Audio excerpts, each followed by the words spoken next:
Assalamualaikum warahmatullahi wabarakatuh. Bagaimana kabarnya hari ini mahasiswa PGMI YIN Kudus?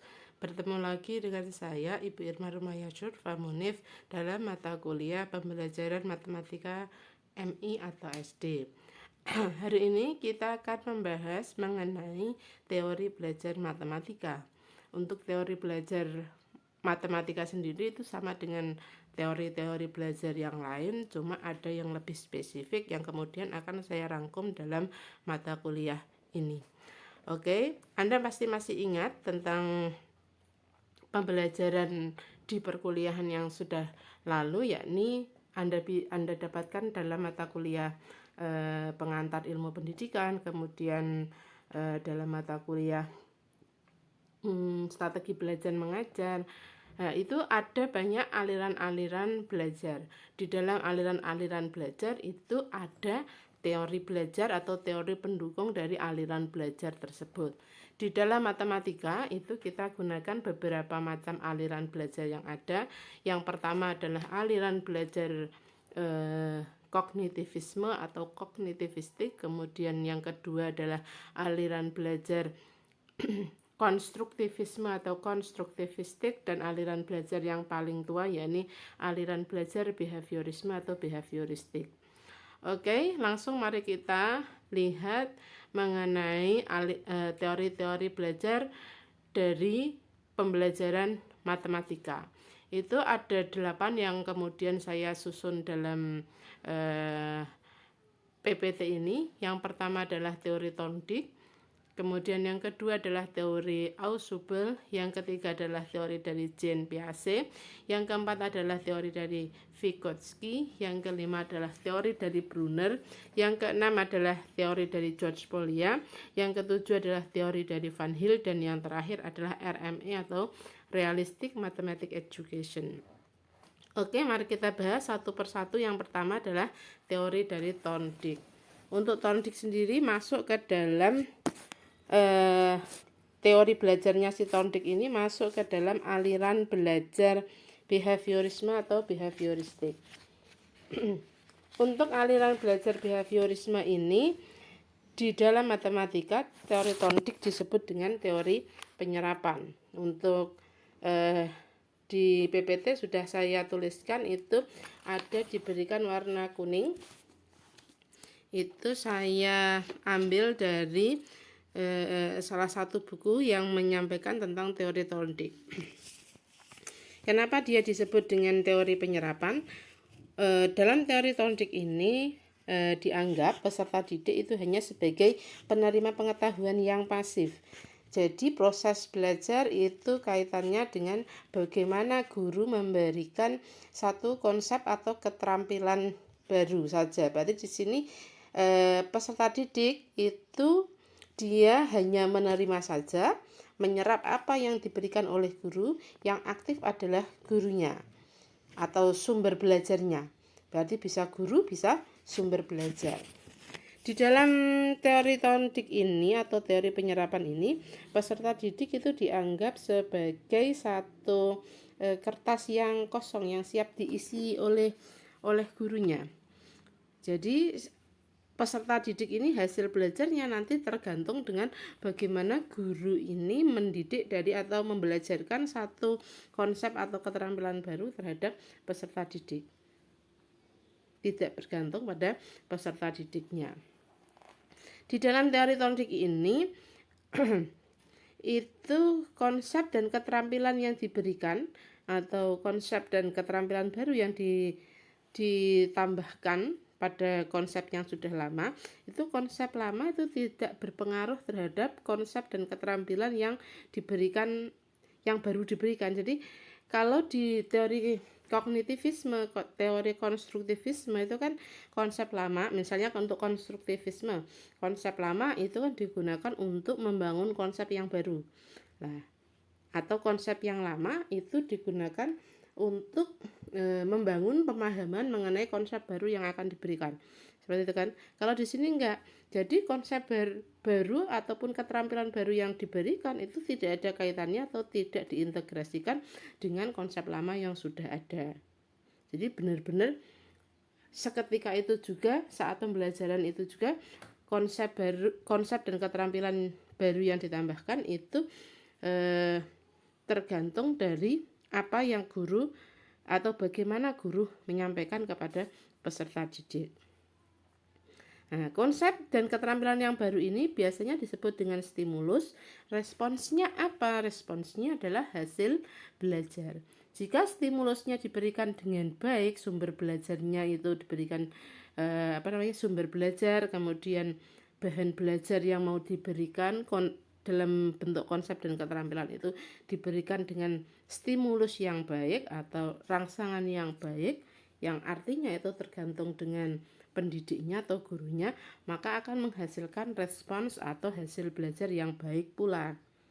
Sehingga di sini untuk teori penyerapan ini aplikasinya adalah dengan cara praktik dan latihan, atau kita sebut dengan practice and drill. Untuk dalam aliran-aliran belajar biasanya pada aliran behaviorisme itu agak tidak bisa diterima ya konsep seperti ini, bahwa peserta didik adalah pasif, yang aktif itu adalah pemberi pengetahuan atau gurunya. Akan tetapi kalau dalam mata pelajaran matematika, ini pastinya sangat dibutuhkan, terutama pada anak kelas rendah. Kayak begitu. Karena apa? Dengan adanya praktik dan latihan, if you practice, you will be better. Kamu akan menjadi lebih baik kalau kamu latihan terus dan menerus. Karena tidak bisa dipungkiri mata pelajaran matematika itu membutuhkan praktik dan latihan. Seperti itu. Selain disebut sebagai teori penyerapan, teori Thorndike ini juga disebut sebagai teori koneksionisme yang berisi 3 hukum, yakni yang pertama adalah hukum kesiapan atau the law of readiness, kemudian hukum latihan atau the law of exercise, dan yang terakhir adalah hukum akibat atau the law of effect. Yang dimaksud dengan hukum kesiapan di sini adalah individu sebagai objek yang dibelajarkan atau diberikan pengetahuan. Dalam hal ini adalah peserta didik lebih siap dalam menerima satu materi atau bahan pelajaran, maka dia juga akan memberikan respons atau memiliki hasil belajar yang lebih baik dibandingkan individu yang tidak siap. Untuk the law of exercise atau hukum latihan, tentunya ketika individu itu berlatih lebih banyak daripada individu yang lain, atau siswa itu diberikan latihan lebih baik lagi lebih banyak maksud saya, maka dia akan lebih mudah untuk atau lebih cepat untuk menghasilkan respons atau memiliki hasil belajar yang diinginkan. Kemudian yang terakhir adalah the law of effect atau hukum akibat. Di hukum akibat ini ada kaitannya dengan reward and punishment, di mana untuk rewardnya itu ketika dikasih reward itu kepinginnya akan menghasilkan respons atau hasil belajar positif, atau ketika dia melakukan satu kesalahan, maka dia akan diberikan satu punishment atau satu hukuman, sehingga ini juga akan memiliki respons yang positif kepada peserta didik, yakni akan menghasilkan hasil belajar yang sama ketika dia diberikan reward saat melakukan satu hal yang baik atau satu hal yang positif, seperti itu. Mungkin untuk kalau ada pertanyaan Anda bisa menanyakan di kolom komentar, ya. Oke, selanjutnya kita masuk ke teori yang kedua, yakni teori ausubel atau belajar bermakna. Untuk belajar bermakna ini untuk belajar bermakna ini punya nama lain, yakni teori holistik, yang artinya adalah teori yang memandang pentingnya untuk mempelajari bagian-bagian terkecil dari satu struktur pemahaman. Yang dimaksudkan adalah ketika kita hendak mempelajari satu materi atau satu hal, itu sangat penting untuk mempelajari bagian yang lebih kecil dari bagian yang hendak dipelajari. Misalnya kayak begini, kita akan mempelajari tentang pecahan. Untuk pecahan sendiri itu kan berarti kita bisa bagi menjadi bagian-bagian yang lebih kecil kan. Enggak hanya kita mempelajari mana yang pecahan dan mana yang bukan, tapi kan kita harus mempelajari dulu pecahan itu apa, kayak begitu. Kemudian setelah tahu pecahan pengertiannya apa, kemudian bentuknya seperti apa, kita tahu macam-macam pecahan, ada pecahan senilai, pecahan berpenyebut sama. Kemudian untuk kita mempelajari pecahan, berarti kita sebelumnya harus paham mengenai bilangan, yang mana bilangan ada bilangan rasional, bilangan irasional, kemudian ada dulu waktu kita belajar di matematika MI atau SD itu ada garis bilangan. Lah nanti di sini kita juga menunjukkan letak pecahan itu di mana di garis bilangan itu, di antara bilangan bulat satu dengan bilangan bulat yang lainnya, seperti itu. Kemudian setelah itu kita tahu ada pecahan yang bernilai sama, di mana satu pecahan itu bisa disederhanakan menjadi pecahan yang lebih kecil, tapi dia itu memiliki nilai yang sama dengan nilai yang sebelumnya. Intinya untuk menyederhanakan satu bentuk pecahan. Setelah kita tahu paham tentang pecahan ini, kemudian kita kasih tahu kan di dalam pecahan ini kita akan mempelajari tentang operasi pecahan, bagaimana menambah, mengurang, mengali, membagi satu pecahan dengan pecahan yang lain atau satu pecahan dengan bilangan bulat. Jadi di sini di awal anak dikasih tahu bahwa kita akan mempelajari satu materi pecahan sebagai materi yang umum, tapi sebelumnya kita kasih tahu kalau Anda akan mempelajari satu materi ini, maka Anda harus punya kalian, kepada anak kan kalian ya, kalian harus memiliki pengetahuan atau sudah lulus pada materi bilangan. Setelah Anda lulus pada materi bilangan, untuk mempelajari materi pecahan ini, nanti yang kita pelajari itu ini bagian yang lebih kecil dari pecahan itu. Berarti ini dari umum ke khusus, seperti itu. Untuk belajar bermakna ini biasanya selain menyampaikan dalam bentuk bagan atau peta konsep ini tadi, kebermaknaan belajar itu juga bisa dibuat melalui kegiatan belajar mengajar yang lebih menarik. Dan konsepnya ini itu, konsep matematikanya itu dibawa ke dalam kelas dalam bentuk yang nyata kayak begitu. Mungkin kalau untuk pecahan, karena pecahan ini itu sangat pembagian, pengurangan dan sebagainya, itu untuk operasinya itu kan agak sedikit sulit untuk dipahami oleh anak.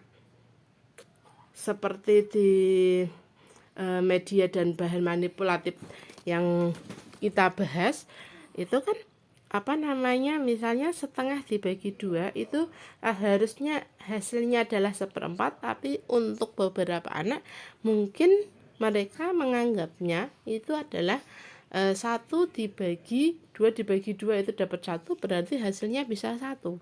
Nah itu kalau konsep seperti itu kan salah, tapi kita bisa membawanya dalam nyata, dalam bentuk kehidupan nyata. Misalnya begini, Bapak pergi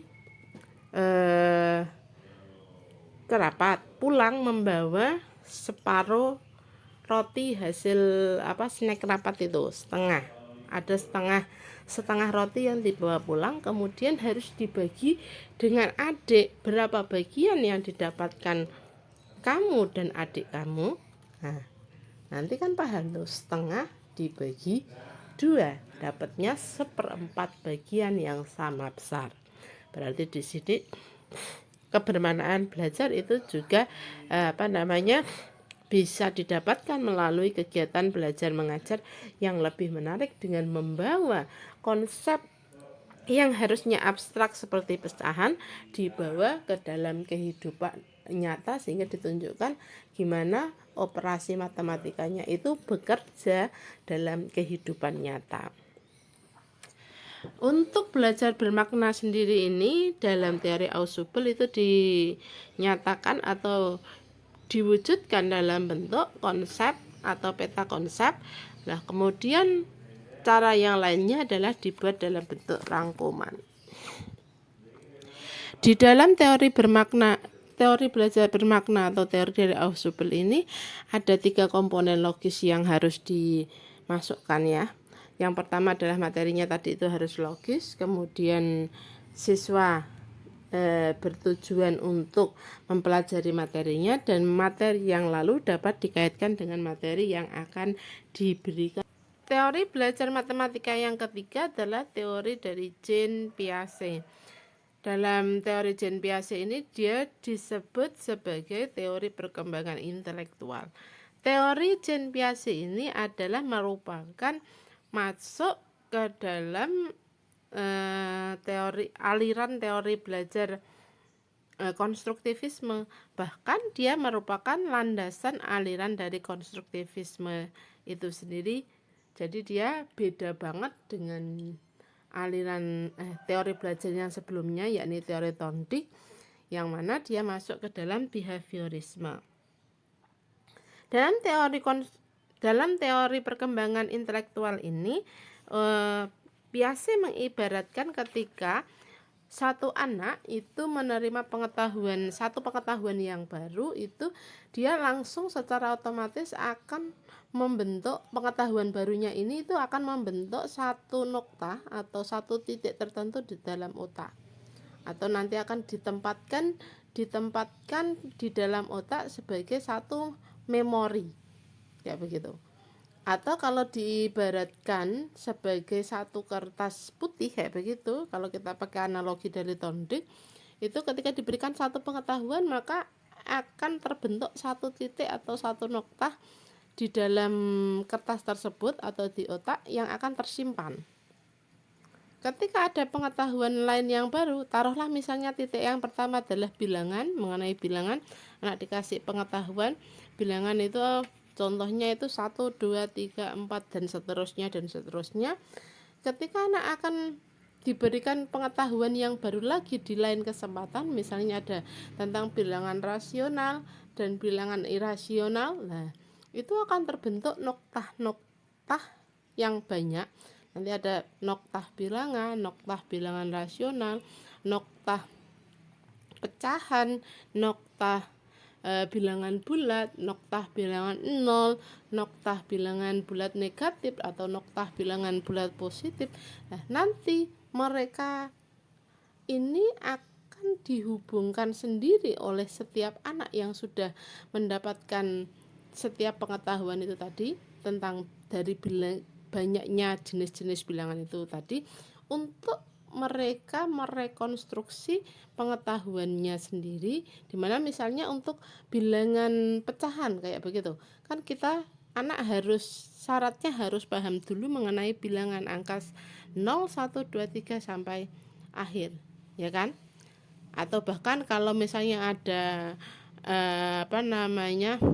mungkin ingin hitungan pecahan negatif, berarti sudah mendapatkan bilangan bulat negatifnya, udah mendapatkan bilangan bulat negatif, bilangan bulat positif, dan 0, seperti itu. Nah, kalau sudah mendapatkan setiap materi tersebut, berarti kalau yang namanya bilangan bulat itu tidak ada bentuk 0, baik di penyebut ataupun pembilangnya. Nah, ini nanti anak akan merekonstruksi, kalau ada 0,5 per 0,2 maka itu tidak diperbolehkan, seperti itu. Nah, berarti di sini anak bisa pengetahuannya itu bisa, intinya itu pengetahuannya itu nanti direkonstruksi sendiri dari apa, dari pengetahuan yang sudah lalu atau yang sudah pernah didapatkan sebelumnya. Seperti itu. Nanti setelahnya anak bisa menghubungkan antara pengetahuan yang lama dengan pengetahuan materi yang akan diberikan atau pengetahuan baru yang akan diberikan, sehingga terbentuk pengetahuan yang diinginkan oleh guru atau pendidiknya. Nah, berarti di sini peserta didik itu aktif dalam kegiatan pembelajaran, dia itu aktif dalam kegiatan pembelajaran dalam bentuk tadi rekonstruksi pengetahuan, sedangkan guru ini hanya sebagai fasilitator dan motivator. Jadi ketika anak tidak paham atau kurang paham atau kurang memahami, oh ini itu tuh hasilnya dari mana, atau kenapa ini bentuknya itu beda dengan yang sebelumnya, apakah ada persamaan dengan sebelumnya, persamaan dan perbedaannya apa. Nah, itu dia nanti bisa bertanya kepada gurunya, sehingga guru menjalankan fungsi fasilitator atau pemberi fasilitas. Dan ketika anak merasa tidak mampu, di sini nanti fungsi guru berfungsi sebagai motivator. Proses yang terjadi di teori perkembangan intelektual ini adalah ketika ada stimulus dan responsnya. Stimulusnya itu berarti pengetahuan baru yang diajarkan, itu responsnya adalah hasil belajarnya. Itu ketika ada pengetahuan baru yang diberikan, itu nanti ada prosesnya. Prosesnya adalah berupa representasi dari asimilasi dan akomodasi. Yang dimaksudkan asimilasi itu menceritakan persamaan antara satu materi dengan satu materi sebelumnya dengan materi yang diberikan pada saat ini. Kemudian dia juga bisa mengakomodasi atau menceritakan perbedaan dari satu konsep sebelumnya dengan konsep sekarang yang sedang dipelajari. Berarti kalau pada bilangan, berarti kalau misalnya bilangan bulat, bilangan rasional itu kan ada bilangan pecahan dengan bilangan ada bilangan pecahan, kemudian ada bilangan bulat positif, bilangan bulat negatif, dan bilangan nol, kayak begitu. Nah, berarti di sini ada persamaan antara bilangan pecahan dengan misalnya bilangan rasional.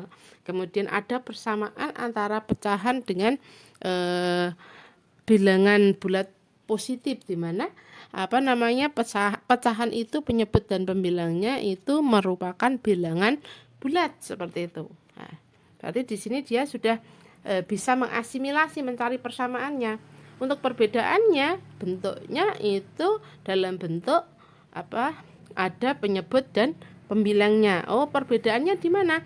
Kalau di dalam garis bilangannya letaknya itu berbeda, misalnya 3/4 dengan angka 3. Ada angka 1, 2, 3, 4, letaknya 3/4 itu di antara angka 0 dengan angka 1. Kayak begitu.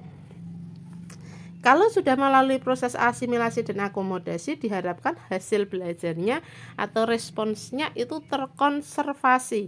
Terkonservasi itu langgeng atau menjadi, kalau di dalam kertas yang kita analogikan tadi dari teori Thorndike versi Jean Piaget, itu menjadi satu titik atau noktah yang permanen di dalam struktur memori anak atau struktur otak anak. Oke. Untuk teori perkembangan intelektual ini dia dibagi menjadi 4, yakni yang pertama adalah tahapan sensori motor, usianya 0 sampai 2 tahun, kemudian ada operasional, kemudian ada operasional konkret, dan yang terakhir adalah operasional. Untuk umurnya Anda bisa lihat pada kolom pada angka di dalam kurung ya. Untuk anak SD atau MI itu masuknya adalah masuk tahapan operasional konkret. Yang dimaksudkan tahapan operasional konkret ini di sini dia itu punya ciri umum bahwa logikanya itu sudah mulai digunakan atau sudah memadai. Yang dimaksudkan misalnya dalam proses mengurutkan, masih di bilangan itu dia bisa mengurutkan, misalnya dari kecil ke besar atau besar ke kecil, itu sudah bisa mulai mengurutkan. Kalau dibilangan berarti angka, kalau diberikan beberapa angka 1, 2, 3, 4, 5, 6 dan sebagainya, itu dia udah bisa mengurutkan angka 1, angka 2, angka 3, angka 4 dan seterusnya. Kalau misalnya dia dikasih satu benda 3 dimensi, misalnya ada apa namanya, kelereng, bola tenis, kemudian bola volley, bola bekel, kayak begitu, dia bisa mulai mengurutkan dari yang terkecil dari kelereng, kemudian setelahnya bola bekel, kemudian bola tenis, baru bola volley. Dia sudah bisa mengurutkan dari, dibedakan dari ukuran dan bentuknya, atau misalnya volumenya, intinya ukurannya. Kemudian yang kedua, dia juga sudah bisa mengklasifikasi. Yang dimaksudkan mengklasifikasi adalah misalnya kalau ini agak sedikit kalau di bilangan itu sudah bisa sih. Misalnya dia sudah bisa mengklasifikasikan mana yang masuk ke dalam pecahan, mana yang masuk ke dalam bentuk non pecahan, misalnya bilangan bulat positif misalnya. Atau kalau dalam bentuk dalam pelajaran tiga dimensi ya, itu misalnya kalau kita punya beberapa jenis benda 2 dimensi, misalnya ada yang berbentuk segitiga, ada yang bentuk persegi panjang, itu dia sudah bisa mengurutkan mengklasifikasi mana yang masuk ke dalam persegi sendiri kan punya berbagai macam jenis bentuk toh. Kan ada bukan persegi, segitiga. Misalnya ada segitiga, ada persegi, ada bulat. Bukan bulat ya, lingkaran. Nah, kalau ada lingkaran, ada persegi, ada segitiga, dia sudah bisa memasukkan mana yang masuk ke dalam bentuk persegi, mana yang masuk dalam bentuk lingkaran, mana yang masuk ke dalam bentuk persegi itu segitiga itu tadi. Nah, misalnya untuk dari segitiga sendiri, itu segitiga sebenarnya bentuknya ada macam-macam kan, ada segitiga sama sisi, sama kaki, kemudian segitiga tumpul, segitiga lancip, dan lain-lain lah. Dia itu sudah bisa mengklasifikasikan mana sih yang masuk ke dalam bentuk umumnya segitiga, mana yang bentuk persegi, mana yang bentuk lingkaran itu tadi. Untuk yang ketiga, itu salah satu ciri dari operasional konkret itu adalah decentering. Yang dimaksudkan decentering itu adalah melihat masalah dari berbagai macam aspek. Misalnya satu benda itu kalau masuk ke dalam fase klasifikasi itu terlihat sama semua, dia berbentuk segitiga. Nah, di klasifikasi dia mengklasifikasikan segala segitiga yang terlihat oleh matanya itu masuk ke dalam bentuk yang sama. Tetapi kalau di tahapan decentering ini, dia itu bisa mulai membedakan mana yang masuk ke dalam segitiga tak beraturan, mana yang masuk ke dalam segitiga sama kaki, mana yang masuk ke dalam segitiga sama sisi. Di mana dia sudah memahami bahwa aspek-aspek pendukung dari satu masalah, dari satu materi itu dilihat dari berbagai macam aspek, gak hanya dari bentuknya saja. Karena kalau misalnya dia masuk ke dalam segitiga tidak beraturan, berarti jumlah sudutnya itu antara 3 sudut itu bentuk derajatnya itu tidak ada yang sama. Besar sudutnya itu tidak ada yang sama. Kalau segitiga sama kaki itu 2 sudut itu memiliki jumlah yang sama. Kalau segitiga sama sisi, berarti ketiga sudut dari segitiga itu memiliki besar sudut yang sama persis. Paham nggih? Kemudian yang keempat itu adalah reversibility atau kembali ke bentuk semula. Yang dimaksudkan misalnya dalam bentuk bilangan itu misalnya penambahan dan pengurangan. 3 ditambah 4 sama dengan 6. Nah, hal ini sama dengan, atau kalau kita sebagai mahasiswa itu melihatnya itu dari bentuk itu loh. Ruas kiri dan ruas kanan. 2 ditambah 4 sama dengan 6. Maka kalau misalnya 2 kita pindah ruas ke kanan menjadi min 2 kan, 6 min 2 sama dengan 4, itu hasilnya.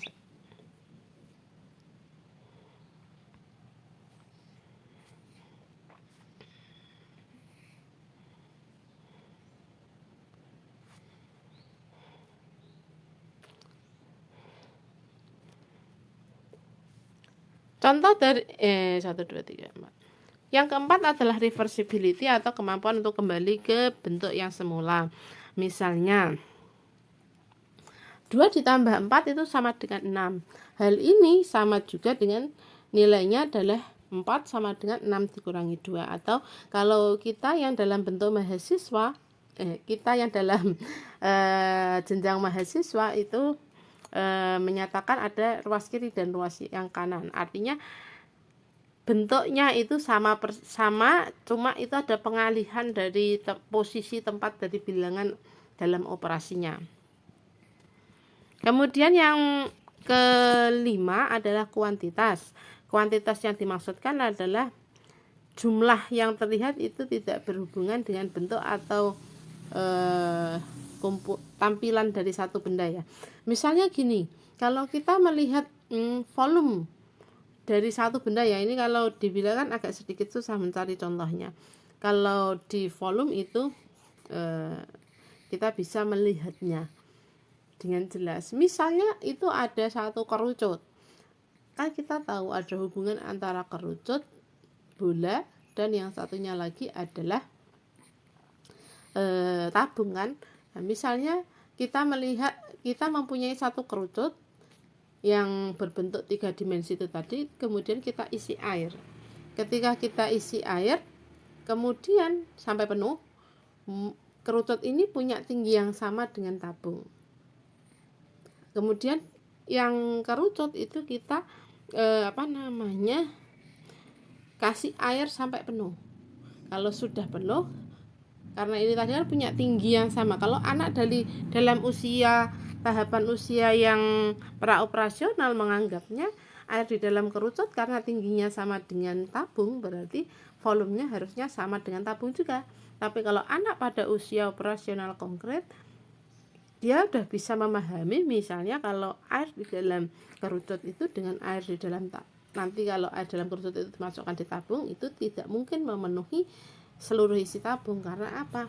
Karena dari kerucut ini kan ada bagian yang terbuang. Kalau misalnya dia meskipun tingginya sama dengan tabung, lebarnya sama dengan tabung, karena yang satu berbentuk lancip, yang satunya lagi kan ada bagian yang terbuang dari tabung ketika kerucut itu dimasukkan lah, misalnya ada bagian yang kosong. Dan tentunya kalau ini dibuktikan air di dalam kerucut tadi dituang di dalam tabung, otomatis tidak memenuhi seluruh bagian tabung, melainkan hanya memenuhi 1/3 bagian ya untuk rumus dari volume kerucut. Dia sudah tahu tanpa memperhatikan satu bentuk itu jumlah untuk dari kuantitas, dia sudah tahu bahwa jumlah atau volume dari satu benda tertentu itu tidak berhubungan dengan bentuk atau tampilan bendanya. Kemudian sifat yang terakhir adalah sifat egosentrisme yang hilang. Yang dimaksudkan apa? Itu dia melihat, egosentrisme kan hanya melihat pada sudut pandangnya dia sendiri sebagai satu individu. Tapi kalau untuk pada tahapan operasional konkret, harusnya dia sudah bisa melihat dari berbagai sudut pandang atau minimal dari sudut pandang orang lain. Artinya sifat egosentrismenya hilang.